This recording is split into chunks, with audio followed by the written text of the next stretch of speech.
Bonjour à tous et bienvenue pour ce quatrième cours Android, MVC et fragments. Donc ce cours sera divisé essentiellement en deux parties. Une première partie modèle vue contrôleur, on expliquera ce que c'est et à quoi ça sert.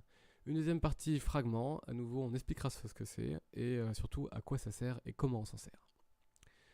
Donc la documentation, comme toujours, n'hésitez pas à vous y référer, allez-y faire un tour. Si jamais vous avez des idées de choses à faire et vous ne savez pas s'il n'y a pas déjà un composant qui le fait, allez voir la documentation, c'est peut-être déjà le cas et ça vous fera gagner du temps et vous apprendrez plein de choses intéressantes.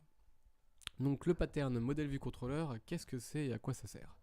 Donc essentiellement l'idée c'est d'organiser un peu son code en trois parties du moins.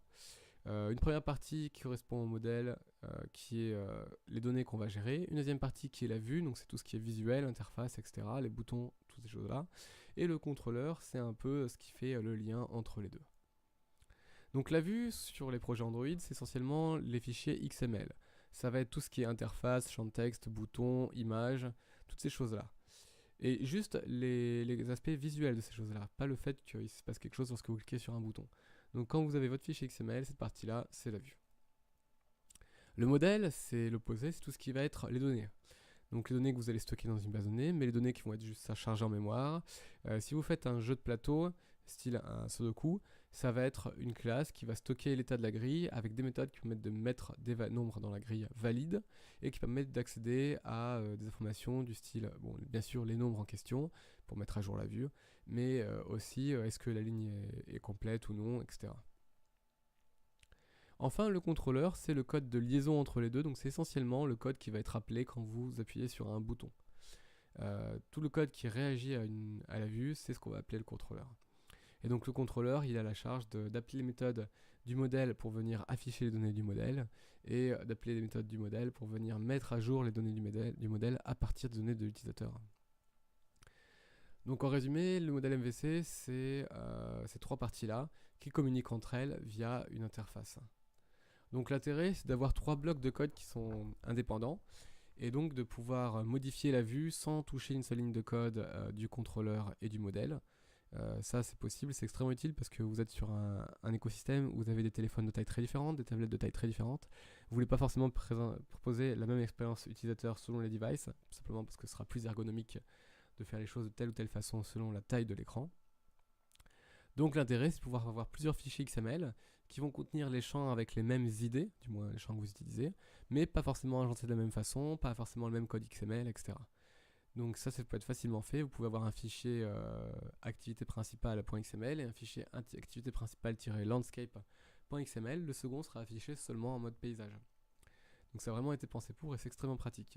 A l'inverse, si vous voulez changer le code du modèle, c'est-à-dire que vous imaginez que vous avez un code qui correspond à une base de données, vous voulez remplacer plus tard par quelque chose qui correspond à un fichier texte, et bien vous pouvez faire ça sans modifier une seule ligne de code de la vue et probablement sans modifier beaucoup de lignes de code du contrôleur, peut-être même aucune.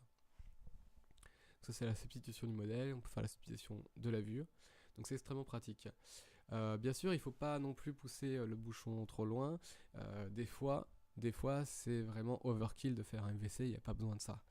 On peut citer des cas où le modèle ne sert à rien. Typiquement, si vous avez une application où l'utilisateur sélectionne quelques champs, appuie sur un bouton et ça doit fournir un résultat, vous n'avez pas forcément de données à stocker. Le modèle, ça ne fait pas vraiment sens. Aussi, donc ça se fait moins sur les applications Android, mais sur d'autres applications, par exemple quand on développe en C++, ça peut être parfaitement pertinent de fusionner la vue et le contrôleur ensemble. Parce que c'est plus léger, parce que ça fait moins de code, parce que c'est plus facile à maintenir, parce que c'est plus rapide.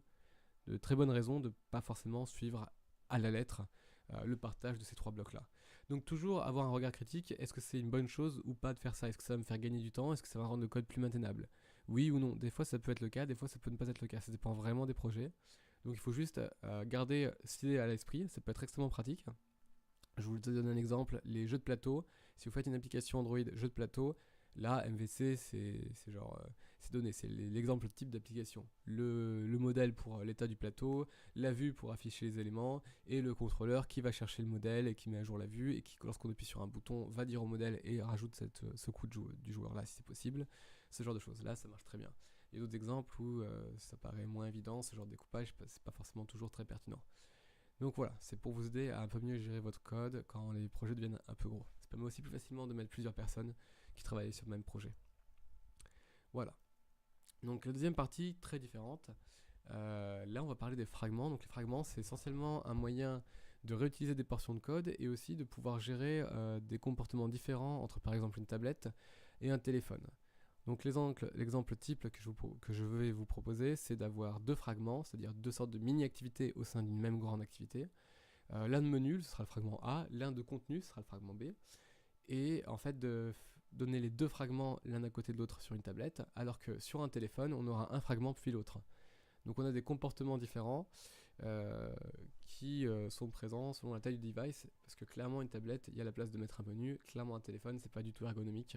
On a peu de place pour le contenu dès le départ, donc on veut regarder un maximum, que le contenu prenne le maximum de place. Donc comment est-ce qu'on crée un fragment? Eh bien, essentiellement de la même façon qu'on crée une activité. Par contre, la méthode onCreate, ce sera plutôt la méthode onCreateView qui sera appelée, mais sinon ça reste essentiellement la même chose. Donc vous voyez ici le code d'un fragment, article fragment, où la méthode onCreateView fait simplement une ligne pour charger le fichier XML articleview.xml dans le dossier layout. On voit ça à la dernière ligne. Le charger et l'afficher. Donc c'est l'inflator qui fait ça. Inflator.inflate. Alors une fois qu'on a notre beau fragment qui affiche notre beau XML, eh bien il faut le placer dans notre activité, parce qu'un fragment ça vit pas tout seul, ça vit dans une activité. Donc il y a deux façons de faire ça. Une première façon dite statique, via le XML de l'activité, et une deuxième façon dite dynamique, au cours de l'exécution de l'application. Donc le premier, c'est le cas où les fragments ils bougeront pas dans l'activité, ils seront toujours là, ils sont là dès le début, ils resteront là jusqu'à la fin. Le deuxième cas, c'est le cas où les fragments ils vont changer d'une activité au cours de l'exécution de la même activité. Donc le deuxième cas est beaucoup plus pratique, beaucoup plus utile en fait. Malheureusement, c'est un petit peu plus difficile. Et déjà, si vous voulez tester les fragments, je vous recommande de commencer par le premier cas, juste pour vérifier que ça marche avant de passer au second cas. Donc le premier cas, c'est très simple. Dans le XML de l'activité, on va rajouter une balise fragment. Et ici, j'en ai mis deux, pour deux fragments différents. Et le champ name, en fait, correspondra à la classe Java du fragment. Voilà, donc là, vous pouvez voir deux fragments, donc deux classes, headline fragment et la classe article fragment, qui sont tous les deux des fragments construits de la même façon que vous avez vu un peu plus tôt, avec un fichier Java et potentiellement un fichier XML qui est chargé.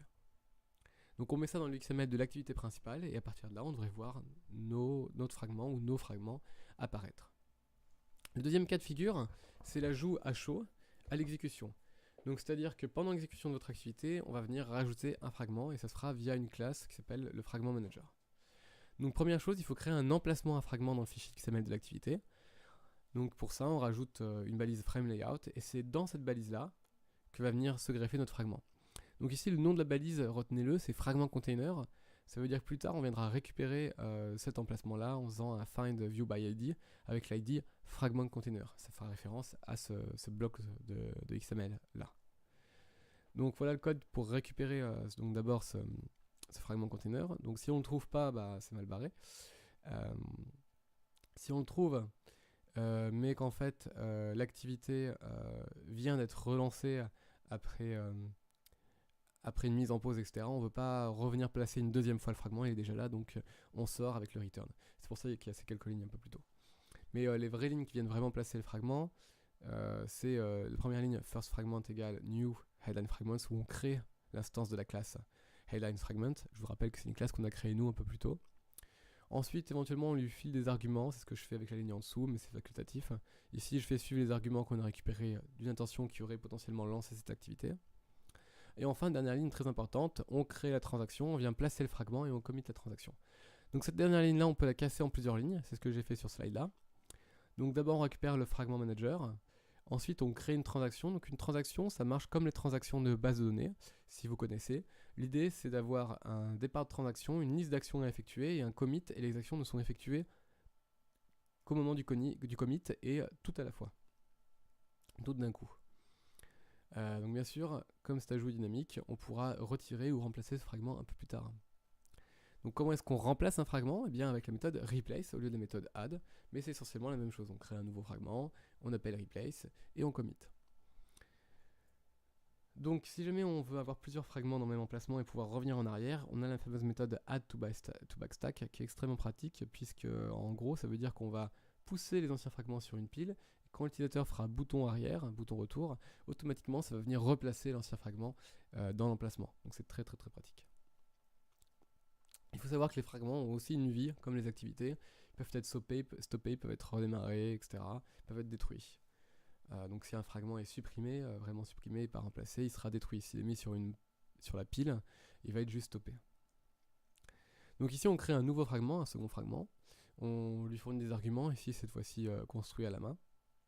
Et maintenant on crée une nouvelle transaction pour remplacer notre premier fragment par celui-ci, en utilisant la méthode add-to-bastack pour avoir le comportement que je vous ai décrit quelques slides auparavant, c'est-à-dire bouton retour qui permet de revenir au premier fragment. Donc c'est bien beau tout ça, mais comment est-ce qu'on récupère les clics de l'utilisateur dans un fragment? Comment est-ce qu'on fait pour récupérer ces informations, venir changer les fragments plus tard, ou simplement que l'activité principale, l'activité parente du fragment, soit notifiée que quelque chose s'est passé dans le fragment? Donc pour ça, en fait, on va forcer l'activité dite parente d'avoir une interface. Donc une interface, c'est une liste de fonctions qu'il faudra implémenter. Il faut savoir que les fragments ils peuvent récupérer un pointeur vers leur activité parente, l'activité qui va les contenir. Et en fait, ce qu'on va faire, c'est que ce pointeur, on va le caster vers le type. Donc caster, ça veut dire convertir. On va le convertir vers le type liste de fonctions qu'on va définir nous-mêmes pour être sûr que l'activité parente, elle implémente bien les fonctions dont on a besoin. Donc ici, on prendra l'exemple d'un liste fragment. Donc là, vous n'avez pas besoin de rajouter un XML pour les list fragments. Vous allez juste faire une classe qui read de list fragment et vous aurez les fonctionnalités que vous voulez. Donc voilà notre classe headline fragment qui read de list fragment. Donc une petite variable mCallback pour contenir le pointeur vers l'activité parente. Et tout de suite, on définit l'interface, c'est-à-dire la liste de fonctions qu'on souhaite que l'activité parente définisse pour que tout se passe bien. Donc ici, on veut que l'activité parente elle ait une méthode onArticleSelected qui prend un int et on appellera cette méthode quand un article est sélectionné. Ensuite, on a la méthode onAttach du list fragment qu'on surcharge. Donc l'idée, en fait, là, c'est de récupérer le pointeur sur l'activité parente. Donc c'est ce qu'on fait avec la ligne mCallback égale l'activité qu'on convertit vers un onHeadlineSelectedListener. Vous vous souvenez, c'est le type de notre interface. Si jamais l'activité en question n'implémente pas les méthodes, on va rentrer dans le bloc catch et là on saura qu'en fait on a oublié dans notre code de rajouter ces méthodes là.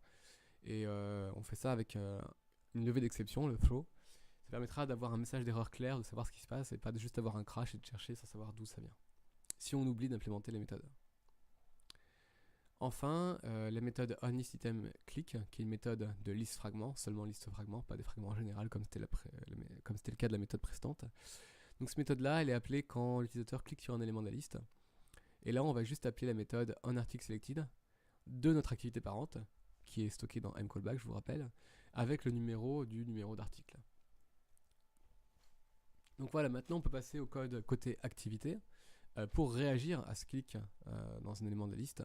Donc là, vous voyez, on implémente la liste de fonctions onHeadlineSelectedListener, donc avec le mot-clé implémente, ce qui dit maintenant il faut mettre la liste des fonctions suivantes. Voilà.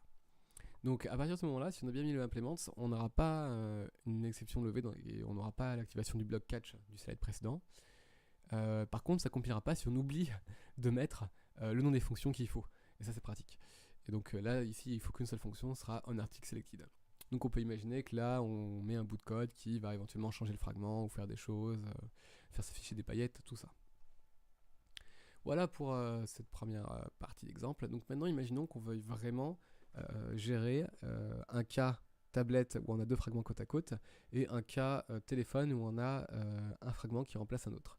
Donc l'approche que je vous propose, c'est d'avoir deux emplacements à fragments dans le XML de votre activité. Au lancement de l'activité, si on est sur un téléphone portable, ne placez que le fragment liste dans le premier emplacement. Sur une tablette, placez le fragment contenu dans le deuxième emplacement aussi. Du coup, on se retrouve à récupérer éventuellement un pointeur dans le deuxième emplacement. Donc l'emplacement s'appelle article fragment. Donc on essaie de récupérer éventuellement un article fragment qui se trouvait dans cet emplacement-là. Deux cas de figure, ou bien il a été mis au début de la création d'activité, ou bien il n'a pas été mis, selon si on est sur téléphone ou sur tablette. S'il a été mis, c'est qu'on est sur tablette et que c'est tout simple. Il suffit d'appeler une méthode qu'on a nous-mêmes rajoutée dans notre fragment pour lui faire suivre l'information de affiche tel numéro de données. Donc affiche l'article qui correspond à la position ici, le int. Et dans le code de notre deuxième fragment, on s'occupera de charger le bon article. Deuxième cas de figure, le else. Là, c'est le cas où on est en mode téléphone, donc c'est un petit peu plus compliqué. Donc ça, c'était le premier cas. Donc deuxième cas, un peu plus compliqué, on va créer le nouveau fragment de contenu, cette fois-ci. On lui fait suivre l'information avec args, put, int, tout ça. On lui fait suivre les arguments de quelle position de contenu il doit prendre. Alors on pourrait aussi appeler la méthode comme on a fait à la ligne précédente. C'est juste pour vous donner deux façons différentes de faire. On crée une nouvelle transaction et on vient remplacer l'ancien fragment par le nouveau avec replace. Et on n'oublie pas de rajouter à la pile pour que le bouton retour d'utilisateur permette de réafficher le premier fragment de menu. Enfin, on commit les transactions pour que tout soit exécuté. Et voilà le comportement qu'on obtient. Donc comme je vous disais, les fragments ils ont aussi un cycle de vie, peuvent être attachés, détachés, créés, arrêtés, etc. Donc vous pouvez intervenir sur chacune de ces méthodes là et vous avez un peu plus d'informations sur le site de la documentation Android. Voilà, donc j'espère que cette vidéo vous a plu. Si vous avez aimé, n'hésitez pas à liker, n'hésitez pas à partager avec vos amis, n'hésitez pas non plus à vous inscrire à la chaîne. Moi je vous souhaite une bonne journée, je vous souhaite de bien vous amuser avec Android et je vous dis au prochain cours. Ciao ciao.